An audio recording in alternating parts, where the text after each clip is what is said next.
Bahkan syafaatnya Quran itu bedanya dengan syafaatnya Nabi adalah syafaatul Quran ini menghalau atau menghadang orang biar gak sampai kena azab. Tapi kalau syafaatnya selain Quran itu yang sudah kena azab diambil dari azab itu.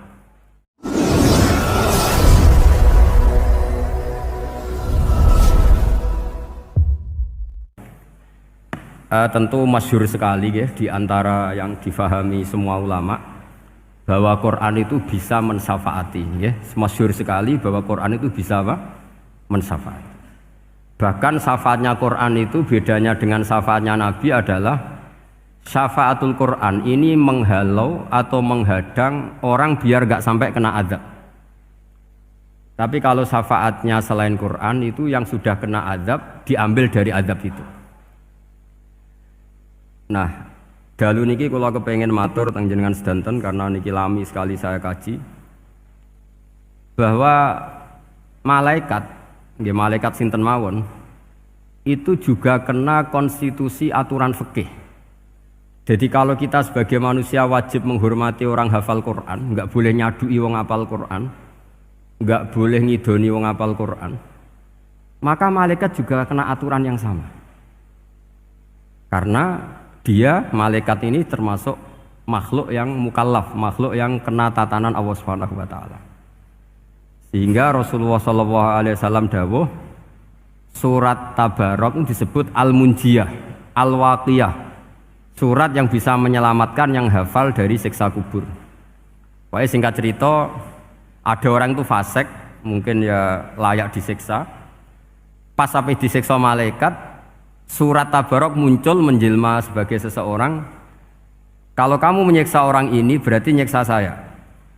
Terus kata malaikat, anti min kalamillah, ya rujuknya memang perempuan karena surah itu dari muannas karena ada taknya. Anti min kalamillah, kamu ini termasuk kalamullah. Wa ana akrahu musa'ataki, tentu aku enggak berani menyiksa kamu.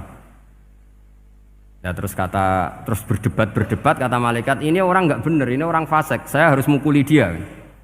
Kata surat Tabarok, sak fasik-fasiknya aku itu neng hati ini, kena nyiksa dekne nyiksa aku. Wahnya debat karena nggak ada mahkamah konstitusi. Terus walhasil terus malaikat bilang gini, ya sudah kita lapor kepada Allah Subhanahu wa taala. Lapor, akhirnya surat Tabarok ini cerita ke Allah, ya Allah, ini orang setiap kali datang ke saya dari sekian surat-surat yang ada di Quran, orang ini milih saya, yang dipelajari ya saya, yang dihafalkan juga saya. Ini kata surat Tabarok kepada Allah. Jika orang ini hafal saya tidak ngefek ke dia untuk tidak disiksa, maka mendingan saya tidak termasuk kitabika, saya tidak termasuk Quran saja. Wong jadi Quran orang iso nyafaati. Terus kata Allah, lho kowe kok emosi kata Allah. Ya harus emosi dong Gusti. Masa sudah di Quran kok gak iso nyafaati sing apal. Terus kata Allah, wis pek aman. Makanya terus banyak orang ngapalkan surat Tabarok. Ya ini sekaligus ijazah nih. Untuk meradam kemarahan malaikat niku apal surat Tabarok. Syukur-syukur apal 114 surat. Oh niku malaikat sinten mawon pun kena. Cukup apal Tabarok. Sehingga adatnya orang-orang Jawa selain hafal Yasin itu hafal Tabarok. Nah saya itu lama sekali mempelajari bab ini. Ternyata di antara pokoknya itu satu, karena malaikat itu kena aturan fikih. Nggih imut nggih, malaikat itu juga kena aturan fikih. Jika orang hafal Quran itu haram disadui, kita haram menghinakan, maka malaikat juga kena aturan tidak boleh menghinakan orang yang hafal Quran. Dan alhamdulillah di banyak syurahul hadis hafal Quran itu maknanya tidak harus hafal semuanya. Orang boleh hanya hafal Tabarok, boleh hanya hafal Waqiah. Itu kalau kamu hafal betul, surat ini juga bisa berdiri sendiri mensyafaati Anda. Kayak ini surat Tabarok, beliau matur kepada Allah Subhanahu wa taala.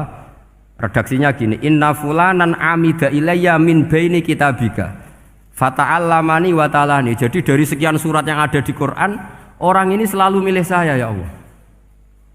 Jadi gampangannya surat Tabarok, wong saya diprioritaskan orang ini kok saya dingin-dingin saja ketika mau jenengan siksa, ini enggak fair.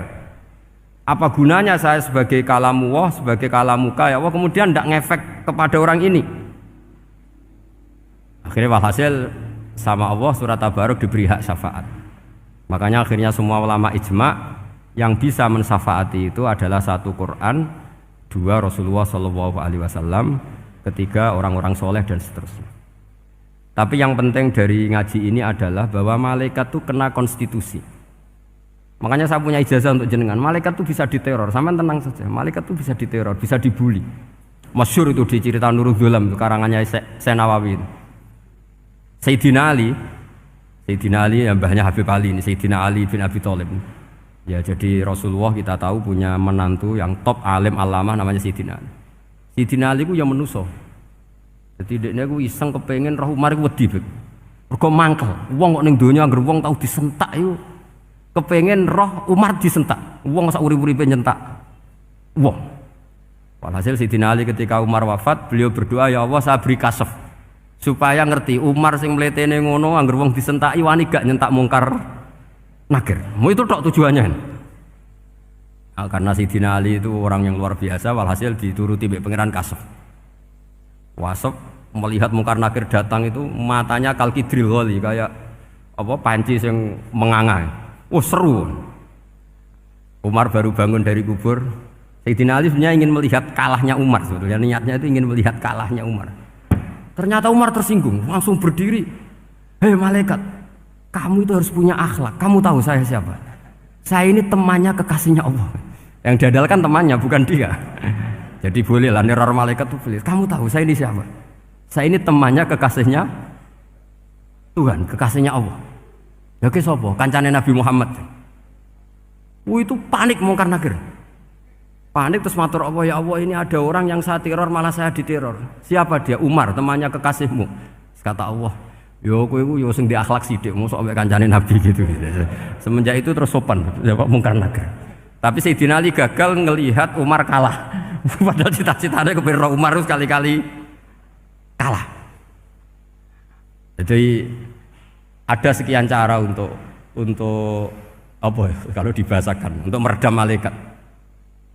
Masyhur ada ulama alim alamah pekerjaannya mengajar tauhid. Ngajar tauhid lah, mungkin tauhid primbon sampai tauhid apa. Ketika meninggal sama malaikat masih ditanya marbuka manabuka dan seterusnya. Imam Malik datang, "Hei malaikat, ini guru tauhid, saurip-uripe mulang tauhid. Kowe ora tau mulang kok takok sing tukang mulang. Sing sopan." Ya sudah enggak usah tanya.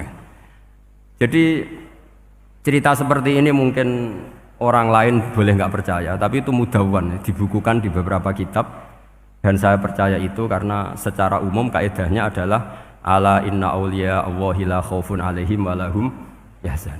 Tetap lahumul busyra fil hayatid dunya fil akhirah. Artinya kalau wali itu ngalami ketakutan ketemu mungkar nakir, berarti dia tidak punya busyra fil akhirah. Padahal para wali ini dijamin punya busyra, mendapatkan gembira di dunia, juga mendapatkan gembira di akhirat. Artinya kalau para wali ngalami ditanya mungkar nakir terus takut, apa mana mbok bayangno kepuyah-puyah, wah itu lahumul busra. Jadi ini, makanya zaman nanti kalau ditanya mungkar nakir, marbuka, saya guru tauhid. Ngajar di Qudsiyah kelas 6. Nah, harus jelas. Saya kalau ditanya juga gitu, saya guru Minhajul Abidin, ngajar di Habib Ali. Minhajul Thalibin, harus jelas. Kalau Pak Najib lebih gampang, ketua menoro. Lebih gampang lagi. Enggak apa-apa. Kalau karena malaikat itu ternyata mukallaf. Mukallaf itu kena aturan hukum. Enggak boleh dia selonang-selonong. Kena aturan hukum. Makanya fa innallaha ta'ala la yu'adzibu qalban wa al-Qur'an. Allah tidak akan menyiksa hati yang ada di Quran. Kalau orang hafal Quran sampai mati, artinya dia membawa Quran. Dan artinya apa? Malaikat kena aturan tidak boleh melecehkan orang yang membawa Al-Quran. Sehingga surat Tabarak enggak terima, ini orang ini hafal saya, kalau kamu mukulin dia kena saya. Tapi ini orang fasik, tapi saya di situ, kalau mukuli dia kena saya. Akhirnya kompromi terus konsultasi bi Allah. Akhirnya dibenarkan surat Tabarak. Ya, terus ini sudah clear ya, lolos ya, mungkar nakir lolos, baru kayak surat napa? Tabarak. Mungkin-mungkin buatan dites malih, nak dites malih ndredeg keliru ribet. Tapi saya percaya itu ya. Saya tidak bisa membayangkan ya. Ketika Quran disifati Rasulullah Shallallahu Alaihi Wasallam bahwa Quran itu syafa', memberi syafaat, kemudian itu tidak ngefek. saya itu keberatan sekali. Begitu juga apalagi ya, misalnya Rasulullah disifati aqrabin nas, ahabbin nas ilallah, kemudian tidak ngefek bisa memberi syafaat, itu tidak fair. Pasti orang-orang dekatnya Allah ini bisa memberi apa? Syafaat. Karena status kedekatannya Rasulullah SAW diantaranya adalah hak memberi apa? Syafaat. Karena malaikat yang semuanya itu kena konstitusi. Saya punya kitab syarahnya Bukhari banyak, saya punya itu diantaranya riwayat dari Ahlul Bait, dari Sayyid Ali Zainal Abidin Anil Husain an abihi an Rasulillah sallallahu alaihi wasallam. Itu riwayatnya adalah ketika nanti di mahsyar itu ya tidak usah kamu bayangkan ya, karena ini bila kaifin walan hisorin, itu Nabi diantara Jibril dan Allah. Kemudian tentu yang akan masuk surga itu orang-orang yang sudah jelas surganya, kayak para nabi, para wali, para habaib, para orang-orang pilihan, itu jelas surganya. Tapi apa yang terjadi? Allah itu, ya tentu Allah zat yang maha tahu, sudah sangat tahu. Itu nabi usulnya itu hanya satu, ai Rabbi. Saya masih hafal teksnya, memang tak hafalkan karena ini tak mau tak pakai senjata untuk ketemu para malaikat. Bukan ya Rabbi, kalimatnya ai Rabbi. Ai Rabbi ibaduka abaduka fi atrofil ardi. Lho Gusti, yang nyembah jenengan bukan hanya orang kudus tok, bukan orang menorot tok, bukan madrasah-madrasah elit tok, bukan sekolah-sekolah anggulun tok. Banyak orang yang di tengah hutan juga nyembah jenengan, banyak orang yang kerja di Korea juga nyembah jenengan, banyak orang dengan segala kemiskinannya juga nyembah jenengan. Tidak hanya orang-orang mainstream ini yang nyembah jenengan. Akhirnya Allah ini terus nyari orang-orang yang enggak jelas alamatnya, enggak jelas statusnya, tapi di hatinya hanya masih nyembah Allah Subhanahu wa ta'ala. Ini termasuk berkah dari rahmatnya Rasulullah SAW. Jadi nanti yang jelas ya tentu akan dapat surga karena posisinya jelas. Yang enggak jelas diusulkan sama Rasulullah, ai Rabbi ibaduka abaduka fi atrofil ardi. Itu luar biasa. Saya pernah ke Korea itu haru karena di sana ya ada yasinan, ada dibaan. Padahal kerja di negara ateis. Itu kalau mereka sholat, itu nyuri-nyuri waktu makan, sholatnya itu di kamar mandi. Ya jangan bayangkan kamar mandinya kayak di sini yang sempit juga. Kamar mandi di kota-kota itu kan mungkin lebih bagus dibanding kamar tidur jenengan. Kayak di hotel-hotel itu kan kalau santri so ngantuk. Saking mewahnya, jadi bisa kadang ada yang tanya, mosok Gus kamar mandi nek gue sholat mau cuwilik. Iwak kamar mandimu ini kamar mandi. Ya sering do tanya saya itu sholatnya sah apa enggak? Sah, semuanya gitu tak jawab sah terus.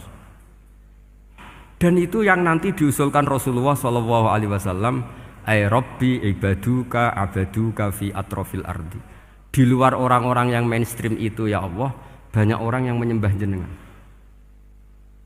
Saya tuh pernah nangis ketika di Bandara Jakarta ketemu orang wireng, serai melarat, jelas melarat, wireng. Ini aku ketemu saya cium tangan.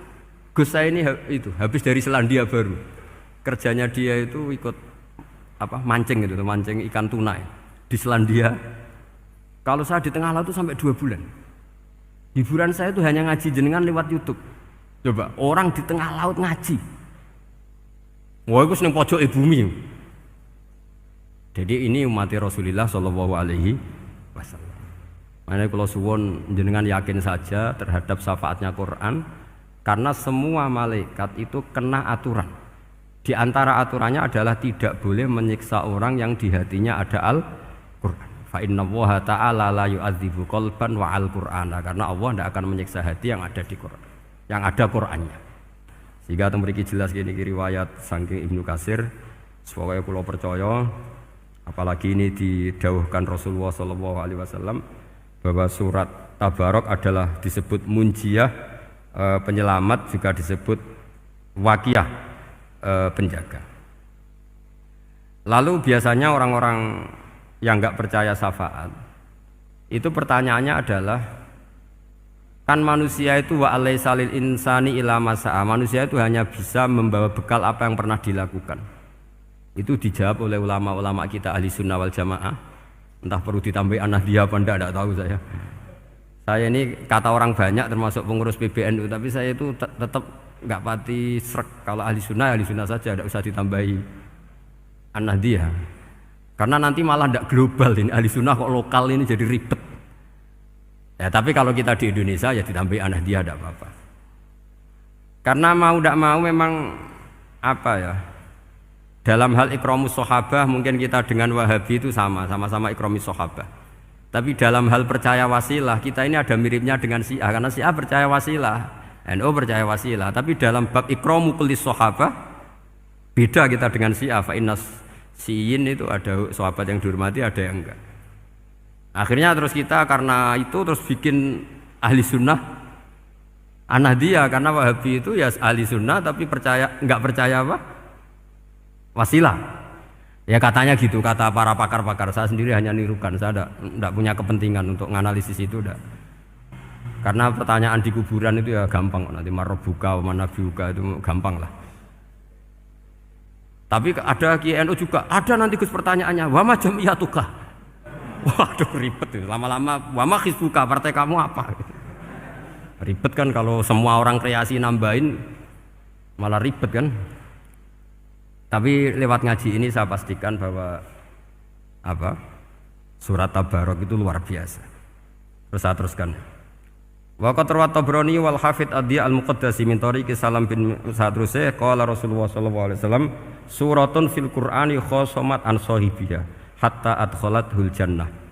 Jadi ada surat di Quran yang mati-matian membela yang hafal sampai surat itu memasukkan orang itu ke surga, yaitu tabarakalladzi biyadihil mulk. Ini yang An Ibnu Abbas yang qala daraba ba'du ashabin Nabi sallallahu alaihi wasallam khiba'ahu ala qabrin wa wala yahsibu annahu qabrun. Fa idzan qabru insanin yaqra'u suratal mulki hatta khatamaha. Fa atan Nabiyya sallallahu alaihi wasallam faqala hiyal mani'ah hiyal munjiyah tunjihi min adzabil qabri. Jadi ada sahabatnya Nabi karena kemalaman dia bikin tenda di kuburan. Dia enggak ngira kalau itu kuburan. Ternyata di situ ada orang Sohibul Qabri ini baca surat Tabarok. Baca surat Tabarok. Kemudian peristiwa itu dilaporkan ke Rasulullah. Jawabnya Nabi apa? Memang surat Tabarok itu al-mani'ah, yang bisa menghalau atau menolak azab. Terus hiyal munjiyah, memang surat Tabarok itu menyelamatkan tunjihi min adzabil qabri, akan menyelamatkan orang itu dari siksa kubur. Ikut ke sekolah. Wa qala Tabrani haddatsana Muhammad bin Hasan. Terus qala Rasulullah sallallahu alaihi wasallam lawadittu annaha fi qalbi kulli insani min ummati. Karena keramatnya surat Tabarok seperti itu, kata Nabi lawadittu pakai lam taukid. Yakti seneng ingsun annaha di surah yaitu Tabarok fi qalbi kulli insani min ummati. Karena keramatnya surat Tabarok seperti itu, saya suka kalau semua umat saya itu hafal itu.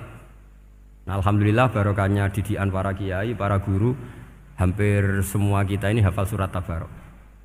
Daripada yang kampanye harus hafal Quran semua, ya sudahlah, ini al-maisur la yasqutubil ma'sur atau ma la yudraku kulluh la yudraku kulluh. Jadi saya itu punya santri orang Sulawesi. Itu dulu guru gitar. Santri di Jogja, dia dulu sekolah kesenian di Jogja terus jadi guru gitar. Saya ini kan kiai fikih. Saya mazhabnya sama dengan Pak Najib, termasuk ngaramkan gitar saya ini. Mau tak haramkan kok ora gelem ngaji malah ribet, tak halal ngomong gitar kok tak halal. Semeneng ae. Semeneng ae. Saya niru Mbah Mun, nek ono jawabane semeneng gak. Ya takok kadang, Gus, main gitar hukumnya piye? Kurang pegawaian tak jawab. Halal tak haram, Gus? Kurang pegawaian sejelas. Halal haram tak kok ribet. Tapi yang unik dari itu apa? Tiap tahun Beb itu datang ke saya setor surat Tabarok. Kadang ya setor 5 ayat, 20 ayat, sampai khatam. Naik pesawat dari Sulawesi. Gara-gara ngaji saya, sudahlah Gus, sementing aman. Jadi, aku ning donya wis main gitar, saya enakku, nak gak apal Tabarok bahaya gitu. Dia ngapalkan, apal betul. Sekarang kemarin setornya khatam. Ya hanya untuk ngelawan malaikat saja itu, untuk ngelawan malaikat itu. Saya kok tertarik gitu. Lah yang repot saya, Beb, saya kiainya ngajarkan itu tapi lupa ngajarkan haramnya yang gitu-gitu. Wah ya ribet ya, sudahlah nanti biar diurusi Allah Subhanahu wa taala. Sudah itu sudah.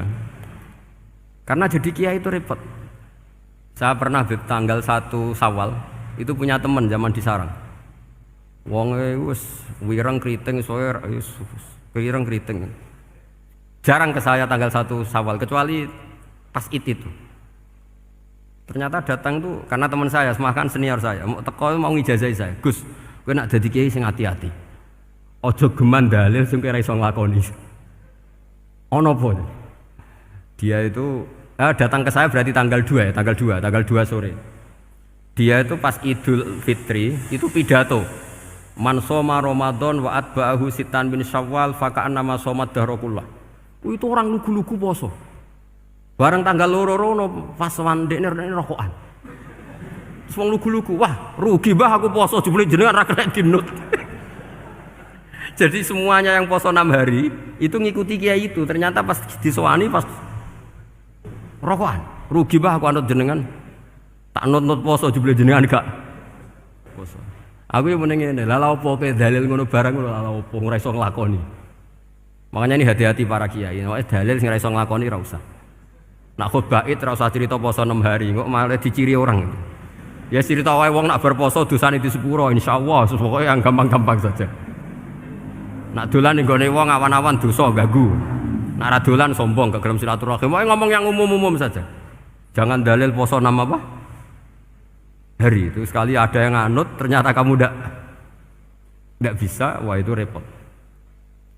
Ya jadi saya berharap sekali keyakinan guru-guru kita bahwa Al-Quran mensyafaati itu kita terima. Kita terima an ilmin wa an bayinatin wa an hujatin. Kita bukan sekedar terima karena itu dawai guru enggak, tapi satu bayinah. Yaitu logikanya adalah malaikat itu mukallaf. Mukallaf itu kena aturan hukum. Jika manusia kena aturan hukum harus menghormati orang hafal Quran, maka malaikat juga kena aturan yang sama. Yaitu harus menghormati yang hafal Quran. Jadi boleh kamu nanti ketemu malaikat mungkar nakir, sertifikat Iqra khatam, qiraati khatam. Syahadah saya hafid terbaik. Ya supaya dia enggak sembarangan nyiksa kita. Wah aku yakin mesti gak wani, yakin. Jajal sebenarnya. Tapi sampean matur, ojo tes tapi. Karena sekali dites bulet tuh ini. Ya jadi ini jelas ya dawuh Nabi ketika cerita keramatnya surat Tabarok, dawuh Nabi lawaditu annaha fi qalbi kulli insanin min ummati. Wa qad rawa hadzal hadits Abd bin Humaid fi musnadihi bi absato min hadza. Faqala ada yang cerita lebih detail di riwayat itu fa innaha al munjiyah wal mujadilah tujadilu autokhasimu yaumal qiyamah inda rabbiha liqairiha. Nah ini lebih gampang lagi. Surat Tabarok itu mati-matian bela yang baca. Semoga riwayat ini yang benar, bukan li hafidhiha tapi li qari'iha. Sama milih riwayat yang hafal apa yang baca? Baca apa hafal? Baca apa hafal? Korupsi kabeh guys. Jadi ada riwayat itu tujadilu autu khasimu yaumal qiyamah inda rabbiha li qari'iha. Bagi yang baca tidak harus hafal. Watat lubulahu ayun jiahu min adzabin nar wa yunjiya biha utawayan sahibaha min adzabil qabri. Jadi surat ini akan mati-matian bela yang membaca. Tadi kan riwayatnya hafal, jadi saya terjemah hafal terus.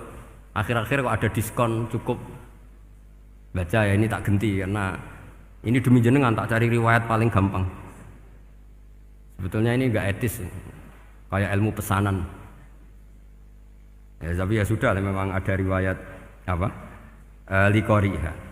Akhirnya Nabi ya, lagi-lagi menutup dawe lawaditu annaha fi qalbi kulli insani min ummati. Saya suka lawaditu itu pakai lam li taukid itu. Lawaditu annaha fi qalbi kulli insani min ummati. Tapi saya suka sekali kalau itu ada di hati semua umatku. Artinya gini, dari sekian riwayat sebetulnya itu kuat riwayat yang hafal.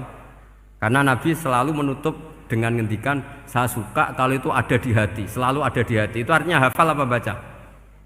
Yo menengai sampean pucat kandhani kok angel teman. Hafal apa baca? Lawaditu annaha fi qalbi kulli insani min ummati. Itu hafal apa baca? Hafal. Ya berarti hafal. Ini yang hafal Tabarok berapa? Semua ya? Hafal semua? Aman berarti, no? Jadi kulo niku gak ada kitab banyak tentang usul fikih. Sebetulnya kepentingan saya itu bukan masalah usul fikihnya, tapi kepentingan bahwa konstitusi ilmu, saya ulang lagi konstitusi ilmu yang difahami ulama ummati Rasulullah sallallahu alaihi wasallam itu ternyata fa innahu ta'ala bahabihim al malaikah. Allah itu bangga sekali dengan para malaikat. Makanya kamu harus ngaji usul fikih, ngaji apa saja. Karena malaikat itu tidak bisa mikir kayak jenengan, yang bisa mikir itu jenengan. Sehingga ketika presentasi cara bahasa sekarang, termasuk keramatnya Imam Amudi, itu ada cerita ini ada di Nailul Ma'mul kalangannya Syekh Mahfud At-Turmusi. Imam Amudi itu ulama top, tapi dia ngajarnya itu matematika. Jadi ulama nggak ngajar tauhid, nggak ngajar tarikh, nggak ngajar pesolatan, tapi ngajar matematika. Akhirnya, tapi di hatinya ini, makanya ulama itu punya sirri asrorihim al-fatihah itu ya di sini.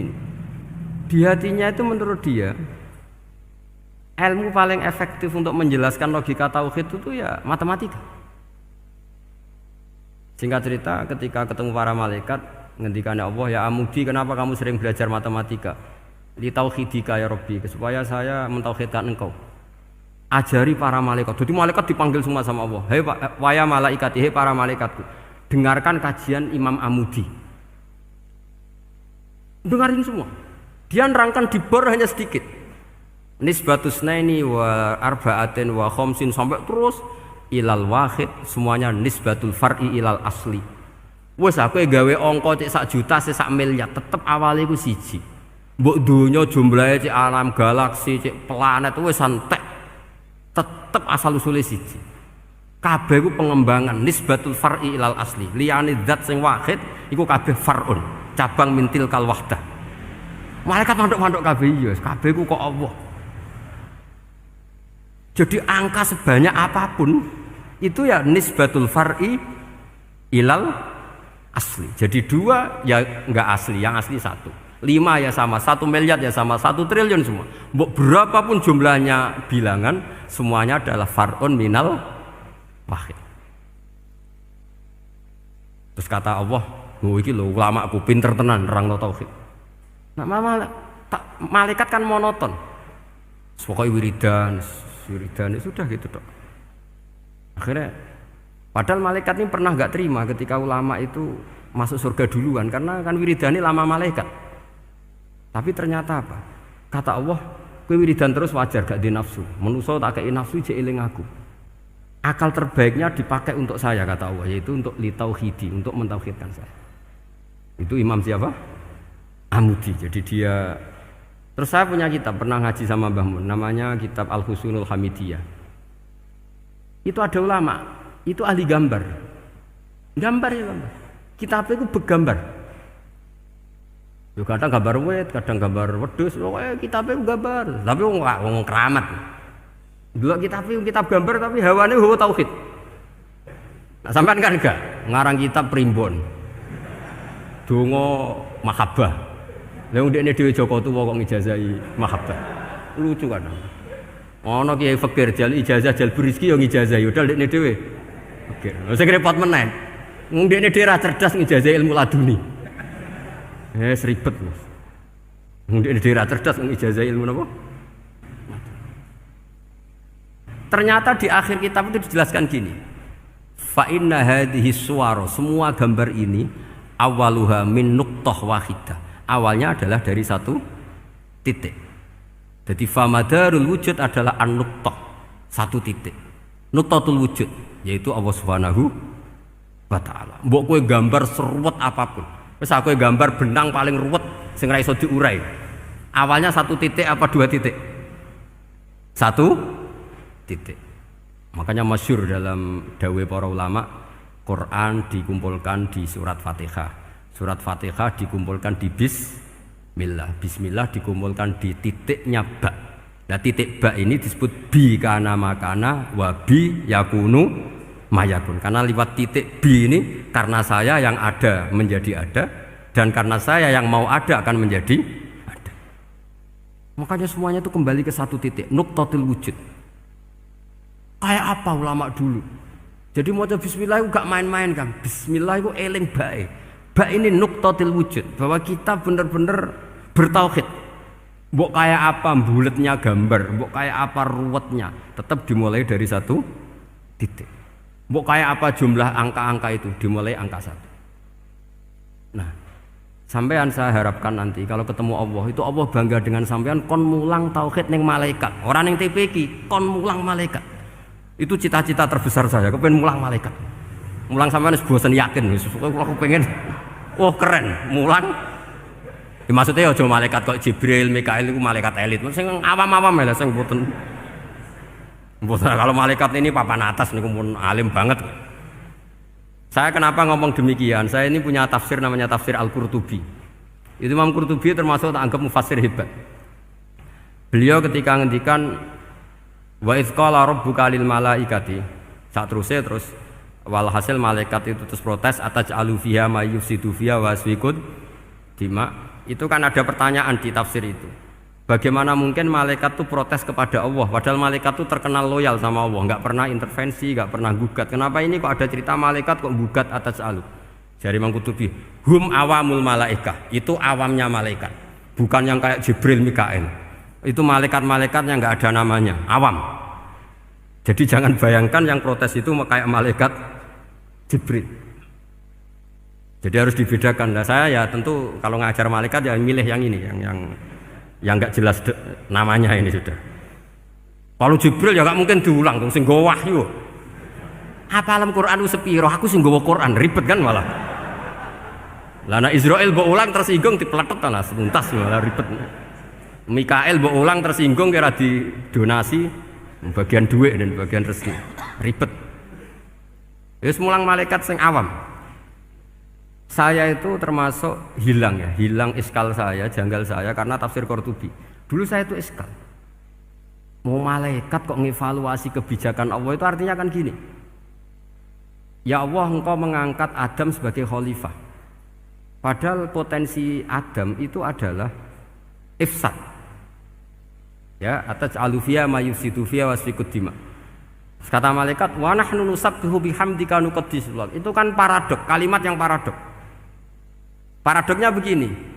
Ya Allah, tolong evaluasi engkau ngangkat Adam sebagai khalifah. Potensi Adam adalah merusak bumi. Wa nahnu nusabbihu bihamdik, kita ini selalu mensucikan engkau. Loh, itu kan paradok. Kalau mereka mensucikan Allah, artinya mensucikan juga min ihtimalil khata'. Mensucikan bahwa Allah itu tidak mungkin salah. Lah ini bilang mensucikan kok. Saya mensucikan engkau Gusti, tapi kok dalam hal ini kok kayak jenengan itu salah gitu. Wong karwan Adam kok mbok angkat. Makanya Allah duka. Wong kowe ku jare maca tasbih kok ngevaluasi. Ya kan maknanya mentasbihkan Allah apa? Mensucikan dari semua kesalahan, kekurangan. Nah, ini bilang baca tasbih kok nganggep Allah itu perlu dievaluasi kebijakannya. Tolong pikir ulang Gusti. Mungkin jenengan kurang detail kan kayak gitu. Akhirnya Allah tersinggung. Masyhur itu di tafsir-tafsir. Meskipun tafsir itu sebagian Israiliyat, yang keterusan itu rodok Israiliyat, tapi cara kula rodok setuju Israiliyat sing rodok-rodok gitu. Itu kan masyhur itu akhirnya. Lah apa alasannya Adam kok salah? Bani Adam tentu akhirnya Adam ini kemudian terganti ke Bani Adam. Dan itu jadi perdebatan ahli tafsir. Apakah dhamir itu harus kembali ke asal, apa boleh ke pengembangannya? Misalnya Adam itu kan di situ disebut ataj'alu fiha may yufsidu fiha wa yasfikud dima. Padahal Adam yang nabi ini enggak pernah yusfikud dima. Enggak pernah yufsid fil ardi, juga enggak pernah wa yasfikud dima. Ya, saya ulang lagi, Adam yang nabi itu kan enggak pernah ngalami ataj'alu fiha may yufsidu fiha wa yasfikud dima. Berarti Adam ini nanti yang nakal, yang sampai senang berteman darah itu Adamnya apa anaknya? Anaknya kan? Itu jadi perdebatan ahli tafsir. Walhasil singkat cerita, malaikat ini tidak salah. Nyatanya kita tahu kan perang di Irak, di Syria, perang zaman Belanda, Bani Adam itu senang safkud dima. Tapi ternyata malaikat ini ditegur sama Allah. Yusbiya manusia itu salah itu duwe nafsu. Kowe bener mergo ora takei nafsu. Masyhur terus dicerita Israiliyat itu ada malaikat, dia jajal Gusti. Juajal tenan dikei nafsu, medun ketemu wong adus langsung merkosa. Gak weanan sih, ora kenalan sih. Terus dari Allah, wah lumayan menuso, ana mukadimah iki awur-awuran ae. Walhasil terus malaikat api terbang nggak bisa. Ini kata cerita Israiliyat, kamu harus menentang cerita ini. Tapi saya setuju. Singkat cerita, pertanyaannya adalah, mungkinkah malaikat melakukan kesalahan? Padahal termasuk salah adalah protes kepada Allah Subhanahu wa ta'ala. Itu dijawab oleh Imam Qurtubi, hum awamul malaikah. Itu awamul malaikat. Jadi kita harus membedakan malaikat yang papan atas, yang ashos. Kalau dalam tafsir modern disebut malaikat sing ashos, kayak Jibril, Mikail. Ada malaikat awam. Nah, yang awam ini ya biasa, yang bilang qalu ataj'alu fiha ma yufsidu fiha wa yasfikut dima wa nahnu nusabbihu bihamdika nuqaddisu lak. Itu kan paradok. Paradoknya, ya Allah, engkau mengangkat Adam jadi khalifah itu kayaknya salah. Harusnya kan ngangkat kita, karena kita ini yang selalu mensucikan engkau.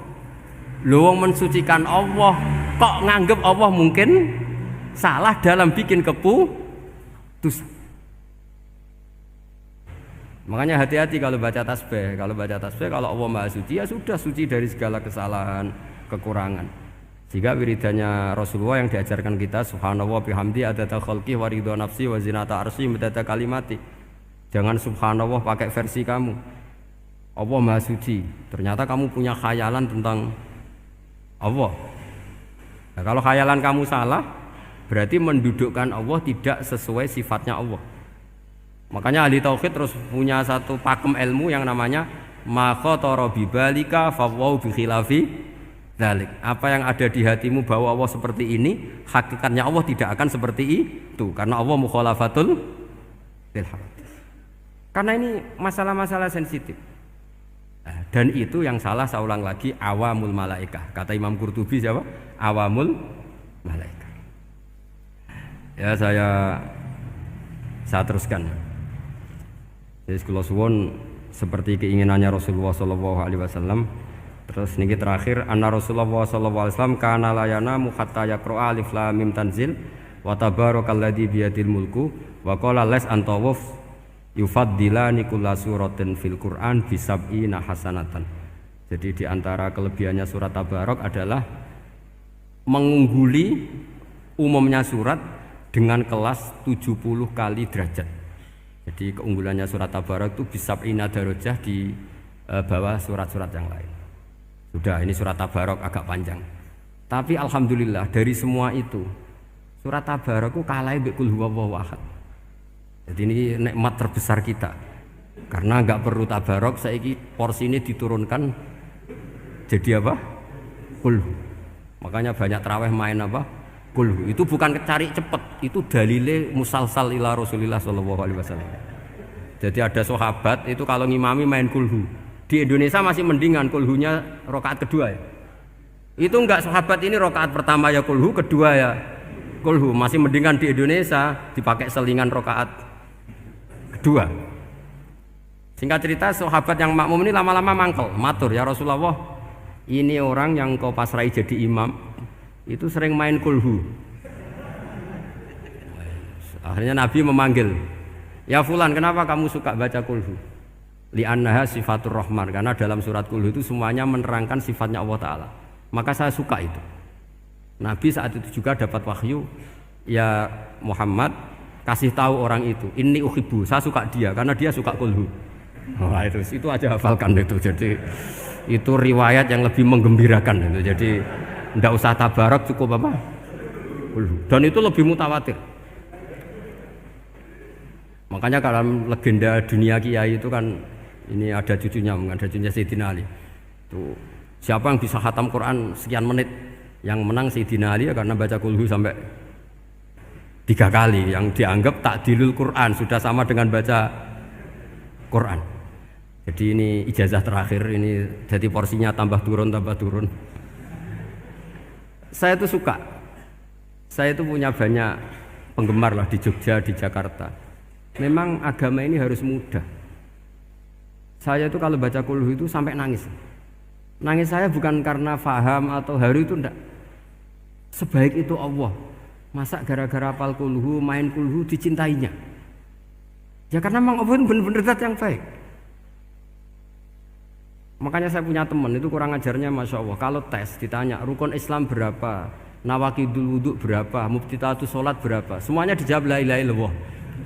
Terakhir ditulis kafir Pak sama anak nyalano iki. Nyalano la ilaha illallah kafir apa enggak? Gurunya bingung kan akhir. Di ek iku la ilaha illallah kok di ek. Akhirnya bocah diceluk, "Cung maksudem piye?" "Mun sampean wani ngeek Pak, kafir Pak." Akhirnya sugahno ribet-ribet. Pertanyaan apa satu? Ma mubtilatus sholat la ilaha illallah. Nah gitu wudu ya. Tapi jangan tiru loh.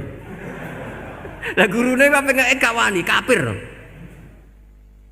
Siapa yang berani ngeek la ilaha illallah? Ya ana meneh sing mbuweling. Angin belinge itu disurati wong tuane. Kalau nu mondok sarang era kuno, jadi ijek lugu wong.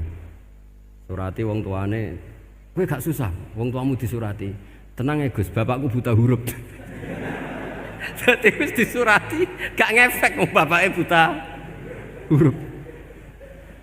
Nah, di Islam, saya ulang lagi di Islam. Dengan tanda kutip kesalahan-kesalahan kecil gini ku zaman Nabi. Sahabatnya Nabi, iku kabeh iku dadi berkah. Makanya enggak ada ilmu sebarokah kayak zaman Nabi. Wong goblok wae dadi berkah. Sampai Nabi ngendikan aksaru ahlil jannah al-bulu, akeh-akeh penduduk swarga iku wong goblok. Mergo wong goblok iku piye? Apa dimangkeli iku ya gaweane pangeran. Nabi itu pernah disomasi wong goblok. Itu ya piye? Nabi kan cerita kiamat tuh gini. Yang kemarin nggak jadi itu. Kiamat di Indonesia kan berapa kali ya? 999 terus 2000 berapa? 12 terus Jumat apa kan sering mau ada kiamat itu. Saya sering ditanya tamu, "Gus, ngenteni kiamat teng putih. Enteni ning kene barang aku aneh-aneh." Karuan layak alamuha illahu bokas-bakas. Nak misalnya tenan piye, Gus? Ya tenan sing enek kowe sik, anak aku gak. Wah, sesuk tajak ngenteni kiamat ora sida kiamat. Aneh-aneh.